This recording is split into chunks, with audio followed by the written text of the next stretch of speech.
I've had an interesting day.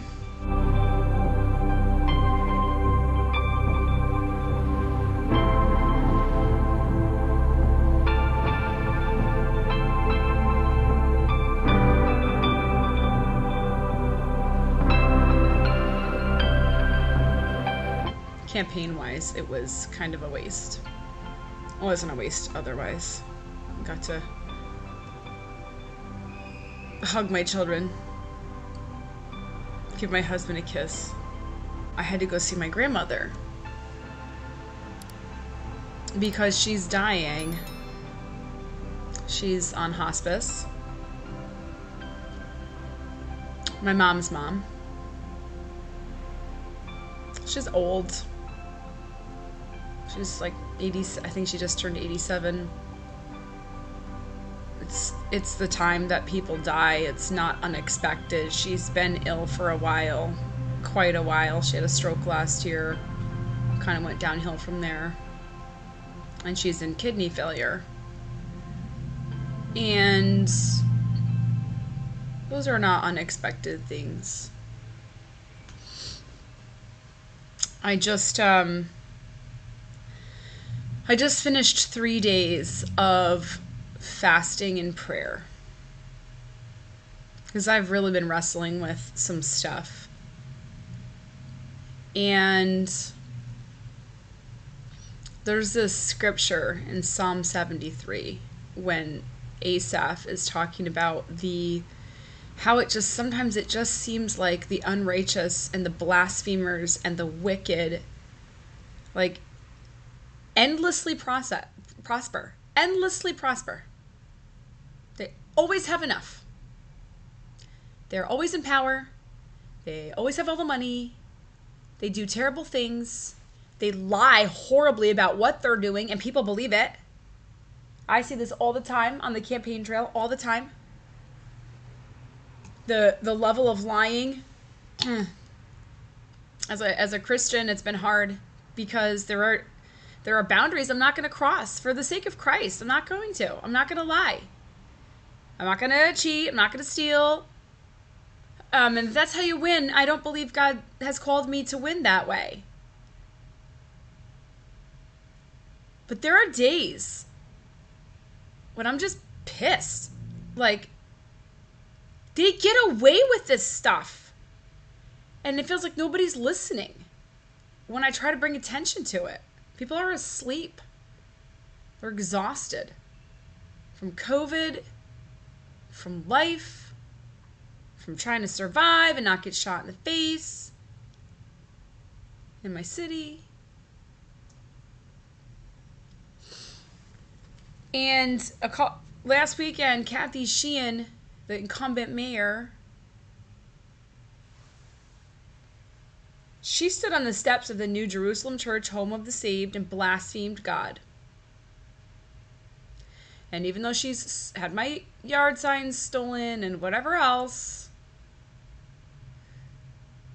I couldn't let that go. I couldn't let go that she said, praise God, on the steps of the temple of God in the midst of the congregation and used worship words like that. Just all of it barreled down on me. And I really felt like from Psalm 73, Asaph was praying about, why do they always win? Why? And then he says, though, until I went into your sanctuary, then I understood the end of the wicked. Something about that when I was reading it, it really struck me. And I thought, I can't get on top of some of the things I've been experiencing in my head and in my heart. I just can't. It's not something people know. People don't see it about me, but it's there.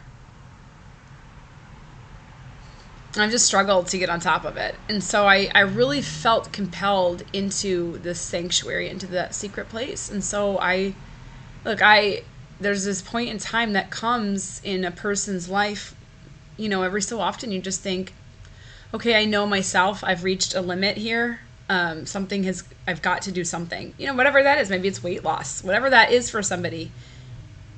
When you reach that limit and you're ready to just see something through to the end. You just do it. And I just was there. I decided to fast and pray for 3 days. I did a liquid fast where I just sipped on some watered down juice, and I sipped on broth for 3 days. I did it all day Sunday, all day Monday, and all day Tuesday. And later Tuesday night, I broke my fast. I do believe God showed me the end of the wicked. That was my question. I didn't go in to tell God what to do. I didn't go into this sort of sequestered season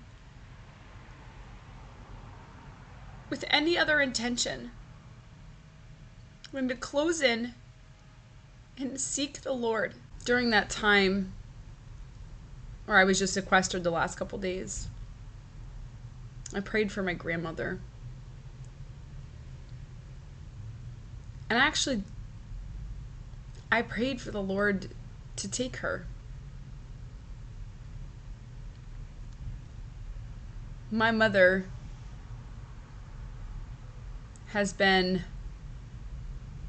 being an amazing daughter.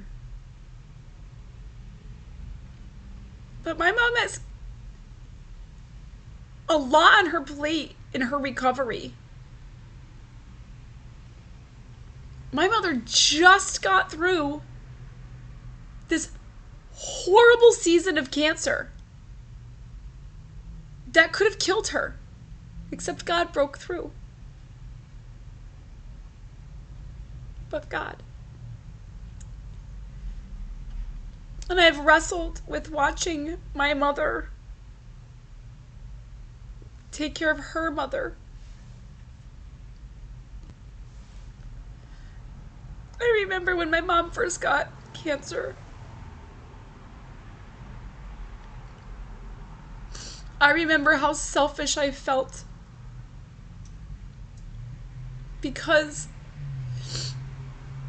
of how my life was changing. My life. I saw myself doing things like bathing her and changing her diapers. And that's okay. That's okay. That's what you do. But I didn't want it. Not because it's gross or something, but because I just didn't want that to be my life. I wanted something different for my life. And part of me saw my life with my mom's cancer as a wasteland, and I've felt guilty about feeling that way because it wasn't about me. And of course I'll do anything for my mom. But that was part of the grieving process, was to wrestle with, what does my life look like from here on out? What am I going to experience? Me, in a very selfish way, what am I going to experience on this journey? And maybe other people wrestle with that, I don't know. But I didn't want my life to change. I didn't want it to change. I didn't want to wipe butts and change diapers and wheel my mom around in a chair until she dies. I would do that. I love my mother. I'll do anything for her. I just didn't want it. And nobody wants it. My mom was too young anyway. It's not even the right time for that. But my mom is doing it for her mom. Except that my mother is still in recovery. She's only 5 weeks out from a major surgery. And she's driving around with a pillow between herself and the seatbelt and taking my grandmother places. And so help me God. She has gone out of her way to glue my grandmother's eyelashes on so my grandmother feels beautiful. Paints my grandma's nails because my Grammy always loved nails, makeup, jewelry, beautiful hair. She's a hairdresser, very glamorous, always piles and piles and piles of jewelry, ball gowns, sparkles and glitter.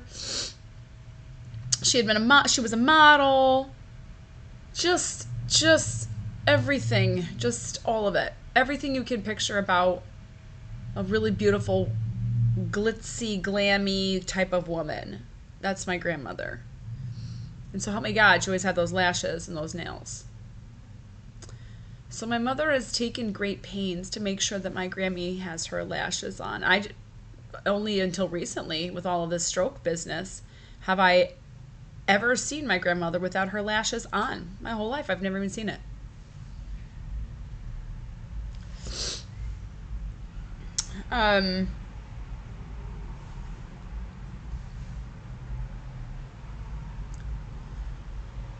So my grandmother is now beyond reckoning with. There's no rescue. She's going to die imminently in the next few days. She's in kidney failure. They're not going to keep treating her. She's done. And so she's at home, actually. She's on hospice. And she has COVID. So I went over there today. I wore all of it. I wore the N95 mask. I wore a face shield. I wore the gown, the whole thing, which was horrible because she probably didn't even, barely could tell who I was. She was asleep most of the time.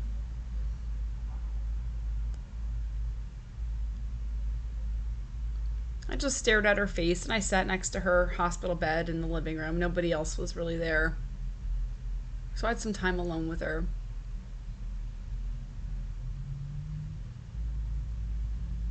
And she didn't have her lashes on, but my mom was on her way with lashes. She has them on now. And I remember looking at my grandmother's face and thinking, all these bodies, when people die, she has that sunken in look of somebody who's going to die. I've seen bodies in death now enough times. She has that very sunken in look of a body that doesn't have very much life left in it. And I was doing what you do. I was reflecting on her life and what she's meant to me. I've always loved my grandmother. Obviously, she was an excellent, wonderful grandmother to me.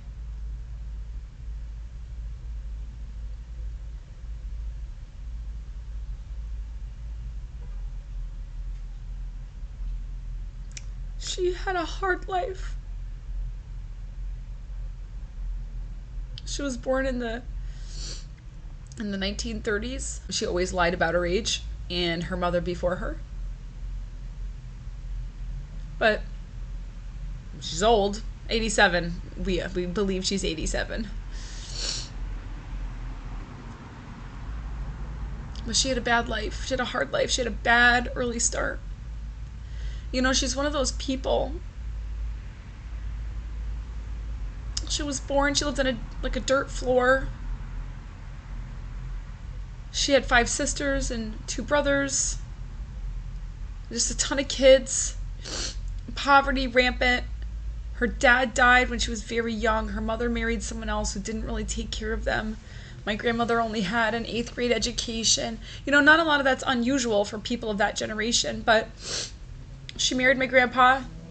And my grandmother was a beautiful bombshell type of woman, and my grandfather was like a studious type of man, and they were very far apart in age. They had 6 kids, and my grandmother was known for really raucous living.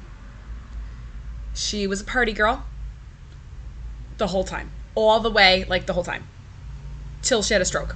She loves a good party. And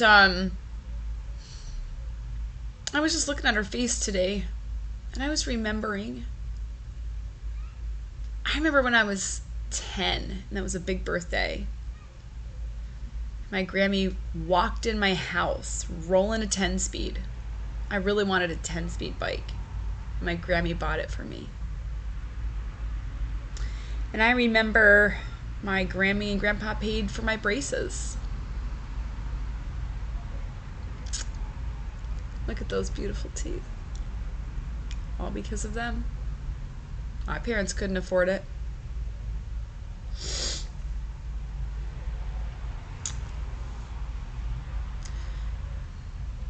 I used to prowl my grandmother's stuff. I loved smelling her dresses. I loved feeling the sparkles and the sequins. I loved it. But she is a really scrappy person who had to figure out life. She had to figure it out. She married somebody that I don't know if she did or didn't love when they got married. But she had to do that to survive. And she is a survivor. That's what she is. And I was looking at her today thinking, there's a lot of stories I don't know about my grandmother. Because that generation just didn't really talk about the things they'd been through, their traumas. They just didn't, like we do today. Everyone constantly has a trauma to share. No.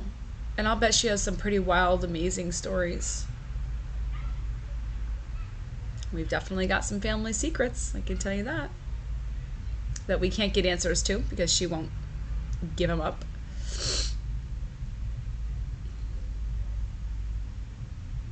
My grandmother was always tan. She drove a Thunderbird. She drove fast. She was always a little bit drunk. Sometimes she had one brown eyelash on and one black eyelash sat on the other eye. She always liked to eat the fat and the gristle on the bone because she grew up poor, and that was a sign that you had a good cut of meat. She had fat and gristle, so she'd always eat the fat and like gnaw on the bones after we had meat of some kind.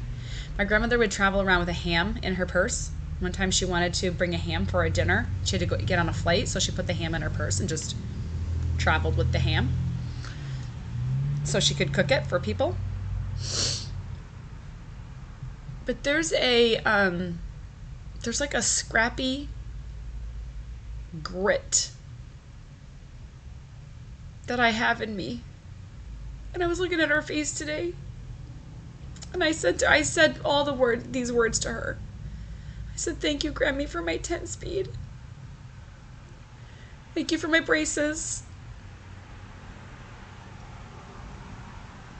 Thank you for taking me with you on shopping trips and buying me stuff." And I said, "But more than that, thank you. Because whatever it is that you've figured out about life, however it was that you survived, I don't know your stories. But you passed it on to me, and you passed it on to my mom. My mom's a survivor.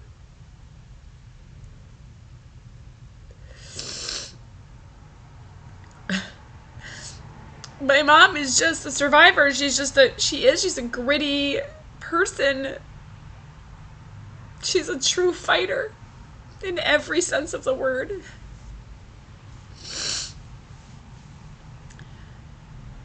And I just was looking at my grandmother's face, and for a minute, just for a flash, my mom and my grandmother look a lot alike. Look, a lot of strong genetics on that side of the family, and they all look similar to each other. And she shifted. She was sleeping. She was kind of in and out of it, and she shifted. God, and for a minute, her face looked just like my mother's face. And for 1 minute, I had this horrible flash of sitting at my mom's bedside and seeing her sunken in face, the face of death. And my mother is working through the grief of letting go of her mother. And the way that my mom does that is she gets busy, she gets to work. That house is going to be clean. My grandmother's nails are going to be painted. My mother will go to 10 different stores if she doesn't find the right shade of red, and she wants a quick drying kind, she wants a good brand. She will go to every store and make sure that she finds it. It's getting done. If my mother is working through something, toilets are scrubbed, shelves are reorganized, all the laundry's folded, there's something. She's going to rearrange the room and sweep and mop it. When I talked to her today, I just said, "Mom, be honest with me. What's going on? How soon are we looking here that she's going to die?" She was like, couple days, and she said, I'm going to sit next to her bedside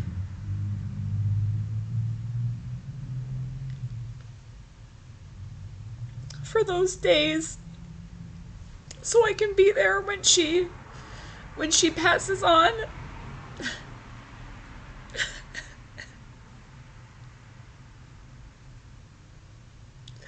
That's exactly what I would do.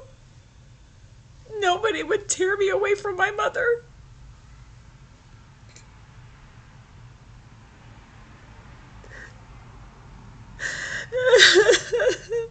And I'm trying not to begrudge my mother this bittersweet experience with her own mother. Of course. But that's my mother. And I need her to be okay. I need her to eat right and not exhaust herself. I don't need her keeping bedside vigils. My grandmother would want her to go on and live and be healthy and have her strength. But no one's going to tear my mother away from her own mother as she's dying.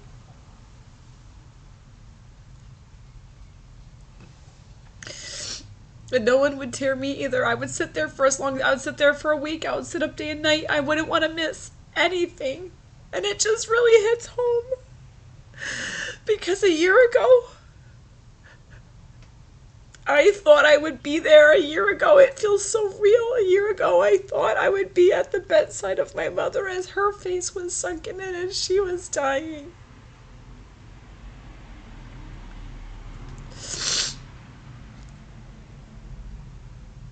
It's hard for me to watch my mom walk through this because it just feels it just hits very close to home right now. And I know she's exhausting herself to do this. And I don't want that. I want her to be okay and be strong because she's cancer free. Praise the Lord.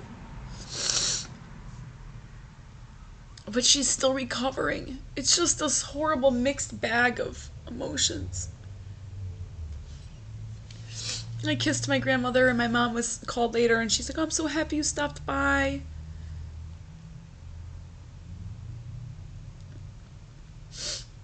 My grandmother has COVID. I don't want my mom getting COVID. My mom's like, oh, Alicia, I'm wearing my N95. Like, it's just excuses, and I'm just trying not to freak out about it.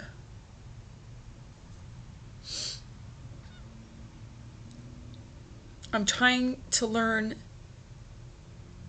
to let go and let God. That's such a load of crap to say let go and let God. Because you have a part to play. You can't just say, I'm going to let a COVID patient cough in my mouth, and I'm going to let go and let God make me be okay. It doesn't work that way.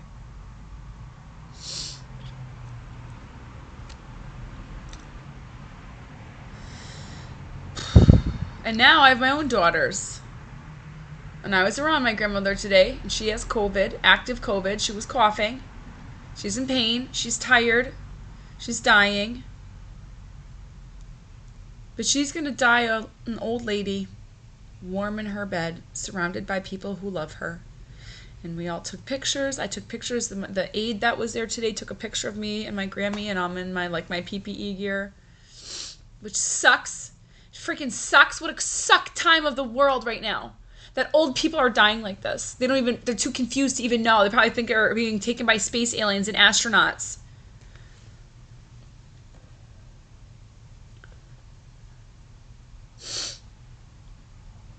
I said goodbye. I did. I don't know if I'll see her again. I'm going to try.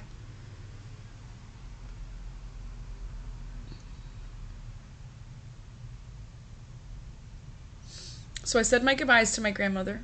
I kissed her. I hugged her with my gear on.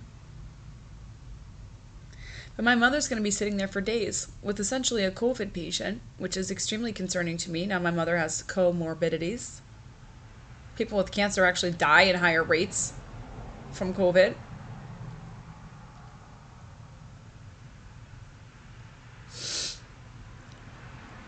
I don't know what point in time this journey ends. But I did pray in that fasting time that the Lord would take my grandmother. Primarily because, I'm just going to be honest, primarily because of my own mother. I want my mother to be okay. And I want her to be safe and healthy. And she dismisses me at every opportunity to downplay how serious it is that she's around someone with COVID. Primarily that's why. It was purely a selfish prayer. But secondarily because I don't think for 1 second someone as vibrant and wonderful and hilarious, who always laughed and loved to have a party, loved to throw a party, set out all the trimmings, all of it. Gold rimmed glasses, gold flatware, which I inherited, which was wonderful. I got it several years ago from her. Beautiful dishes. It was like a Martha Stewart spread always with my grandmother. Always classy and sparkling.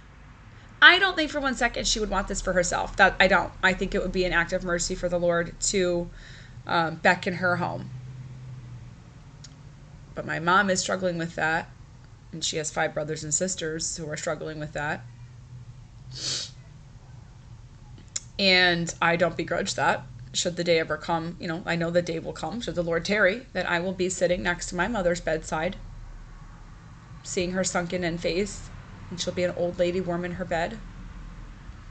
And I won't want to let her go either. I'll never want to let my mother go. I don't care if she's 100. I'm never going to be old enough to be without my mother. My mom and her mom, my mother and my grandmother didn't have that exact same relationship. It wasn't like mine with my mother. It was different. It was a different era. It was a different time.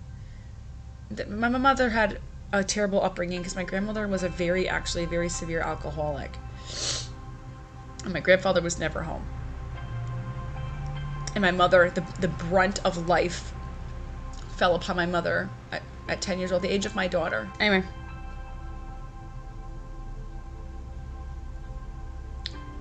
My mom is in that phase of life where she has to let her parents go. My dad lost his parents. I very clearly remember when my grandparents died on my dad's side. They were wonderful too. I had wonderful grandparents on both sides. My Grammy is my last grandparent to die. They were young enough when I was born. They were like in their 40s. So I had a great childhood and upbringing with my grandparents, all 4 of them. I was blessed to know them all. And she, Marion Rose Donnelly, Nolan, or as she called herself, Marion Davis. That was her boyfriend's last name. She went by Marion Davis for a long time.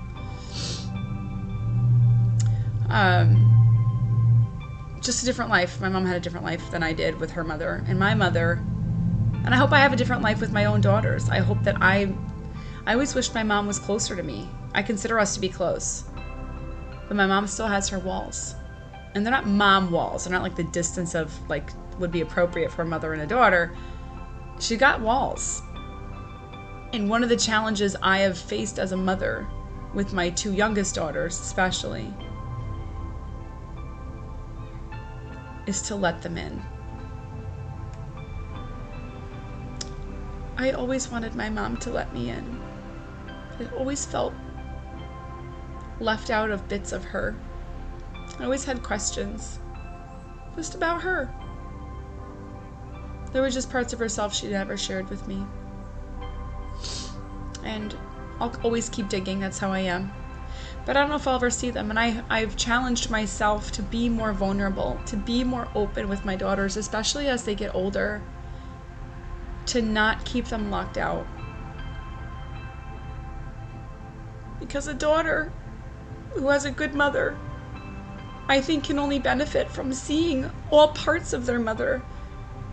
Yeah, the ugly too, but the raw parts, the parts where you ask questions and figure stuff out. Maybe not, age appropriate, obviously.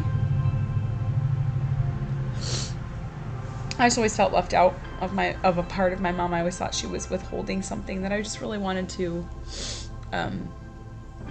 be part of. Anyway. My grandmother's death is imminent. My mother's not leaving her side.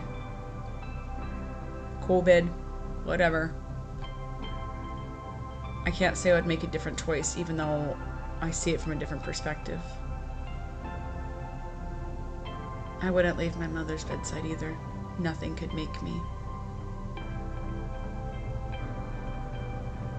But I'm so grateful to God that I'm not there yet.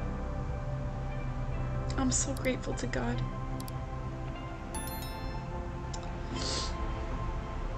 I believe the battle belongs to the Lord. My mom had cancer.